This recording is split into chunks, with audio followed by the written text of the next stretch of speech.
Përshëndetje, unë jam Arstrian, një qytetare urës fajgurore, ky qytet me ritme të shpejta është duke u shënuar dhe duke u zbuluar çdo ditë më shumë.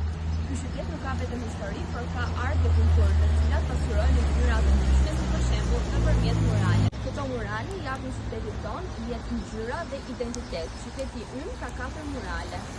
Ura e mendjes, një vepër që fton në reflektim duke lidhur mendimin dhe ndjesinë përmes artit dhe që përfaqëson një urë simbolike mes së kaluarës dhe së ardhmes. Një çift që shikon njëri tjetrin nga dy anët e një ndërtese duke krijuar një komunikim të heshtur të ëmbël përmes murales, është ndër më të njohurat dhe ka fituar vlerësim ndërkombëtar. Ky mural paraqet figurën e një njeriu me përqendrim dhe vendosmëri që simbolizon fuqinë, shpresën dhe ambicien e brezit të ri. Një vajzë e re me kostum popullor me motiv të trashëgimisë kulturore shqiptare e vizatuar me shumë realizëm dhe elegancë. Kjo murale përfaqëson forcën, bukurinë dhe identitetin e femrës shqiptare. Ajo lidh të kaluaren tradicionale me të tashmen moderne të qytetit.